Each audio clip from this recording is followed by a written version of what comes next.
महिला आरक्षण को लेकर कांग्रेस का हल्ला बोल। डिंडवाना से पोस्ट कार्ड अभियान का आगाज। प्रधानमंत्री आवास भेजेंगी, 10 लाख पत्र करेंगी पुतला दहन। महिला आरक्षण विधेयक नारी शक्ति वंदन अधिनियम को तुरंत लागू करने की मांग को लेकर कांग्रेस महिला प्रकोष्ठ ने केंद्र सरकार के खिलाफ मोर्चा खोल दिया है। राजस्थान महिला कांग्रेस के प्रदेश अध्यक्ष सारिका चौधरी के नेतृत्व में डिंडवाना कुचामन से इस राष्ट्रव्यापी आंदोलन की शुरुआत की गई है। कांग्रेस का आरोप है कि भाजपा सरकार की नीयत महिलाओं को हक देने की नहीं बल्कि केवल चुनावी लाभ लेने की है। सारिका चौधरी ने केंद्र सरकार पर तीखे प्रहार किए। उन्होंने कहा, जिस कानून के लिए 2023 में मिठाइयां बांटी गई थी उसे आज तक लागू क्यों नहीं किया गया। जब राहुल गांधी और सोनिया गांधी ने दबाव बनाया तब जाकर आनंद फानन में 16 तारीख की रात को इसे नोटिफाई किया गया। चौधरी ने सवाल उठाया कि जब केंद्र और 21 राज्यों में भाजपा की सत्ता है तो इस कानून को आगामी विधानसभा और लोकसभा चुनाव में लागू करने से कौन रोक रहा है।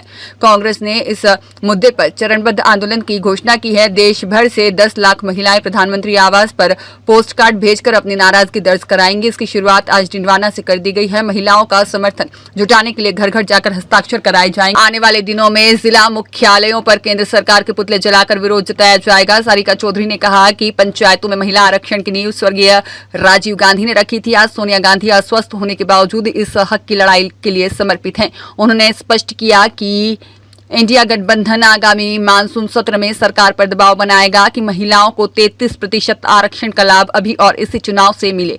मांग की है कि नारी शक्ति वंदन अधिनियम 2023 को बिना किसी देरी के तुरंत प्रभावी किया जाए।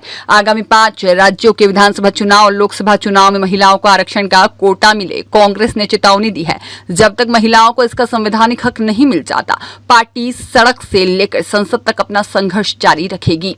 हमारे बीच में हमारे डिंडवाना कुचामन जिला कांग्रेस कमेटी के अध्यक्ष विधायक जाकिर हुसैन गेसावत जी, हमारे बीच में महिला कांग्रेस की प्रदेश अध्यक्ष बहन सारिका सिंह जी, हमारे बीच में यहाँ से विधायक रहे परम सम्मानीय चेतन बूढ़ी जी, महिला कांग्रेस की जिलाध्यक्ष बहन कोमल जी, सम्मानित मेरे सभी प्रेस के सभी साथीगण। सबसे पहले मैं आज की इस विशेष प्रेस वार्ता में आपका अभिनंदन करती हूँ, स्वागत करती हूँ। जैसा कि आपको विदित है कि वर्तमान में महिला आरक्षण को लेकर के किस प्रकार से देश में संसद में एक विशेष सत्र बुलाया गया और वो संसद में सत्र बुलाया गया महिला आरक्षण के नाम से। लेकिन उस महिला आरक्षण बिल के पीछे क्या था, वो क्या करना चाहते थे, उनकी मंशा, मोदी सरकार की मंशा क्या थी और किस प्रकार से आज भारतीय जनता पार्टी के द्वारा देश में एक भ्रमजाल फैलाया जा रहा है महिला आरक्षण बिल को लेकर के। इन तमाम बातों पर हम आपसे रूबरू होना चाहेंगे। तो मैं आपको प्रेस के सभी साथियों को बताना चाहती हूँ कि महिला आरक्षण, जो महिला आरक्षण की आज बात हो रही है देश में, उस महिला आरक्षण की अगर शुरुआत की बात हम करें तो उस महिला आरक्षण की बात राष्ट्रीय कांग्रेस पार्टी से शुरुआत हुई थी। और कांग्रेस पार्टी वो पार्टी है जिसने हर मोर्चे पर महिलाओं का साथ दिया है। कांग्रेस वो राष्ट्रीय पार्टी थी जिसने 5 राष्ट्रीय अध्यक्ष अपनी पार्टी को के बनाए हैं महिलाओं को, चाहे एनी बेसेंट हो, चाहे सरोजिनी नायडू जी हो, चाहे इंदिरा गांधी जी हो, सोनिया गांधी जी हो या नेल्सन जी हो। 5 महिलाओं को राष्ट्रीय अध्यक्ष बनाया गया। और भाजपा, जो दूसरी ओर भाजपा है जो आज महिला हितैषी होने का ढोंग रच रही है, उस भाजपा की हम बात करें तो मैं मेरे प्रेस के साथियों से कहना चाहूँगी कि अगर भाजपा ने एक भी अपनी पार्टी की राष्ट्रीय अध्यक्ष बनाई हो या आरएसएस में कहीं कोई पदाधिकारी बनाए हो तो आप हमें अवगत कराएं। दूसरी चीज़ मैं कहना चाहूँगी कि हम जो सर्वोच्च पद होता है, देश का सर्वोच्च पद होता है, वो पद होता है राष्ट्रपति का। उस राष्ट्रपति पद पर सबसे पहले कांग्रेस पार्टी की तरफ से जो नाम आगे आया वो नाम था प्रतिभा देवी पाटिल जी का, जो हमारे राजस्थान से ताल्लुक़ रखती थी, राजस्थान में सीकर से ताल्लुक़ रखती थी। और सीकर डिंडवाना में आज बैठ करके हम यहाँ प्रेस कॉन्फ्रेंस कर रहे हैं। छोटी लोसल डिंडवाना के पास में है, वहाँ की वो बहू थी। तो मैं कहना चाहूँगी, अगर महिला सशक्तिकरण की कोई बात हो, आगे बढ़ाता है, आगे करता है तो कांग्रेस पार्टी करती है। रही बात, आज हम देख रहे हैं कि देश में किस प्रकार का माहौल है। मोदी जी जो महिला आरक्षण की बड़ी बड़ी बात करते हैं, जो अपनी व्याख्या को अपने साथ नहीं रख सके, वो महिला आरक्षण की बात करते हैं। आज देश में पहली महिला प्रधानमंत्री अगर किसी पार्टी ने दी है तो वो कांग्रेस पार्टी ने दी है। और वो प्रधानमंत्री थी आयरन लेडी, जो दुनिया में विख्यात थी आयरन लेडी के नाम से, जिसने दुनिया का भूगोल बदल दिया था, वो थी श्रीमती इंदिरा गांधी जी। तो वो हमारी प्रधानमंत्री, पहली महिला प्रधानमंत्री बनी, कई राज्यों की राज्यपाल बनी, कई राज्यों की महिला मुख्यमंत्री बनी। आप बात करें राजस्थान की, राजस्थान में यहाँ पहले भाजपा की मुख्यमंत्री वसुंधरा जी होती थी। मोदी जी के बनने के बाद में अब जब राजस्थान में भाजपा की गवर्नमेंट बनी तो वसुंधरा जी को, जो महिला थी, उनको साइडलाइन कर दिया गया। तो ये उनका दोहरा चरित्र भाजपा का सामने आ रहा है। आज महिला आरक्षण की बात करते हैं। महिला आरक्षण बिल 2010 में यूपीए गवर्नमेंट थी देश में, उस समय राज्यसभा में पास हो गया था, लेकिन लोकसभा में किन लोगों ने इस बिल का विरोध किया वो आप सभी से किसी से छुपा हुआ नहीं है। अगर उस समय महिला आरक्षण लागू हो जाता, उसके बाद में 2023 में महिला आरक्षण नारी शक्ति वंदन अधिनियम के नाम से एक बिल देश की संसद में पेश किया गया और उस बिल को सितंबर 2023 को सभी विपक्षी दलों ने, विशेष रूप से कांग्रेस पार्टी ने आगे आकर के उस बिल को समर्थन दिया और सितंबर 2023 को राज्यसभा और लोकसभा में वो बिल लागू हो गया। और वो बिल लागू होने के बाद में कोई भी बिल राज्यसभा और लोकसभा में पारित हो जाता है, उसके बाद में मैं मानती हूँ कि वो एक संविधान का हिस्सा हो जाता है। लेकिन आनंद फानन में अब देश में एक विशेष सत्र बुलाया जा रहा है और इस विशेष सत्र के माध्यम से मोदी सरकार अपने मनमाने तरीके से देश में परिसीमन करना चाहती है। अगर महिलाओं को आपको आरक्षण देना है तो मेरी सरकार से मांग है, मेरी सरकार से एक महिला होने के नाते मांग है, अगर आपको महिलाओं को आरक्षण देना है तो आज से दीजिए, अभी से दीजिए। कांग्रेस पार्टी हर स्टैंड पर, हर मोर्चे पर कांग्रेस, राष्ट्रीय कांग्रेस से लेकर के ग्रामीण अंचल तक की कांग्रेस पूरी पार्टी आपके साथ खड़ी है। आप महिलाओं को आज से ही आरक्षण दीजिए, अभी से आरक्षण दीजिए। लेकिन इस महिला बिल की आड़ में जो आपने कुत्सित प्रयास किया है, जो आपने एक चाल चली है देश में राजनीतिक फायदा उठाने के लिए, अपनी राजनीतिक रोटियां सेकने के लिए जो परिश्रम करने का आपने तरीका चूज किया है, उसका हम विरोध करते हैं।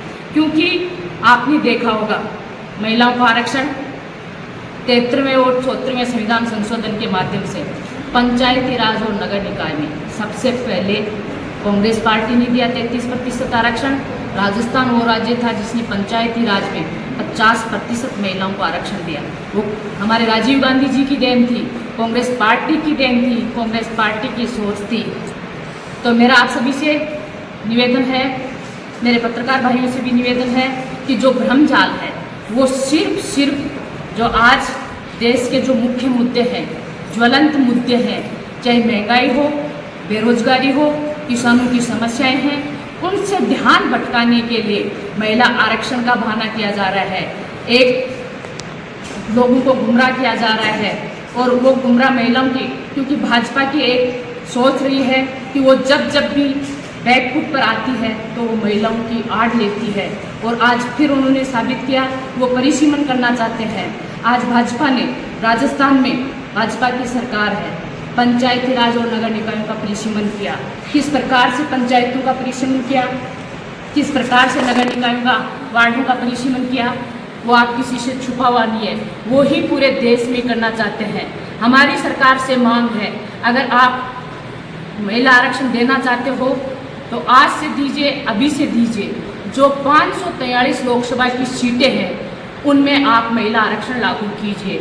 और अगर आप जनगणना की बात करते हो, 2011 की जनगणना से आप महिला आरक्षण देने की बात करते हो, हर 10 साल में जनगणना होना देश में अनिवार्य है, लेकिन आपने 15 साल इस जनगणना को डिले किया और अब भी कोई निश्चित नहीं है कि आपकी जनगणना कब होगी। आज 2011 की जनगणना से आप देश में परिसीमन करना चाहते हो, 2011 में आज 26 चल रहा है, दिन रात के आंकड़ों का फर्क आ गया। ये कहीं ना कहीं देश को गुमराह करने को और अपनी राजनीतिक रोटियां सेकने की भाजपा प्रयास कर रही है। हम इसका हर मोर्चे पर विरोध करेंगे। आपका कोई प्रश्न हो तो? आभार। महिला आरक्षण बिल जो 2023 में पास हो गया और 16 तारीख की रात को जिसको नोटिफाई भी कर दिया गया है, जो कानून बन चुका है, तो महिलाओं का 33% आरक्षण देश भर में लागू करना अब जो भी सरकारें सत्ता में हैं, पावर में हैं, उनके लिए ये उनकी जिम्मेदारी है, उनकी लायबिलिटी है।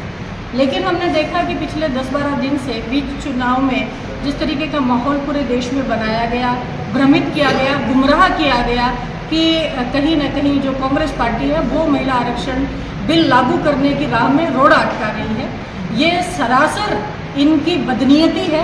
क्योंकि जो कानून बन चुका तो सरकार में तो आप हैं, नंबर तो आपके पास है, पावर में तो आप हैं, हमने तो उसको समर्थन देकर के उसको पास करवा दिया। लेकिन अब जो कानून बन चुका है उसको लागू करवाना सरकार की जिम्मेदारी है, लेकिन इनकी नीयत खराब है।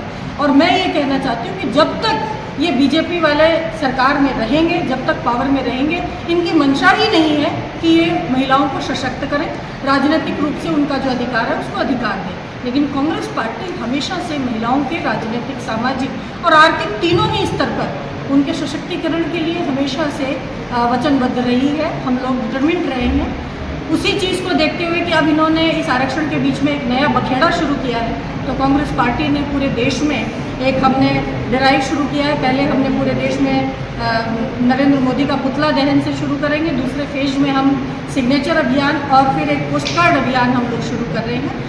तो जुलाई में जो इन्होंने कहा है कि हम मानसून सेशन लेकर के आएंगे, तब तक पूरे देश में महिला कांग्रेस की तरफ से 10 लाख पोस्ट कार्ड्स हम नरेंद्र मोदी जी के नाम से लिख करके और पोस्ट कार्ड उनके पते पर हम भेजेंगे, ताकि जब जो मानसून सत्र आए तो उसमें इस बात को बहुत गंभीरता से वो लोग उठा सकें। और मैं बताना चाहती हूँ कि जब तक ये आरक्षण का अधिकार हम महिलाओं को नहीं दिया जाता है पार्लियामेंट में और असेंबलीज में, हमारे आंदोलन रुकने वाले नहीं हैं। हमारे नेता राहुल जी, खड़गे जी और तमाम जो पूरे देश के नेता हैं, उनके नेतृत्व में हम लोग ये लड़ाई लड़ेंगे और देश की महिलाओं का जो हक है, जो अब तो कानूनी हक है, जो कानून बन चुका है, उस हक को लेने के लिए हम लड़ाई लड़ेंगे। तो आज हम बड़े गर्व के साथ मैं ये कहना चाहूँगी कि मेरे गृह जिले से हम लोग ये पोस्ट कार्ड जो अभियान है उसकी शुरुआत हम करेंगे, तो आपका सहयोग अपेक्षित है। धन्यवाद।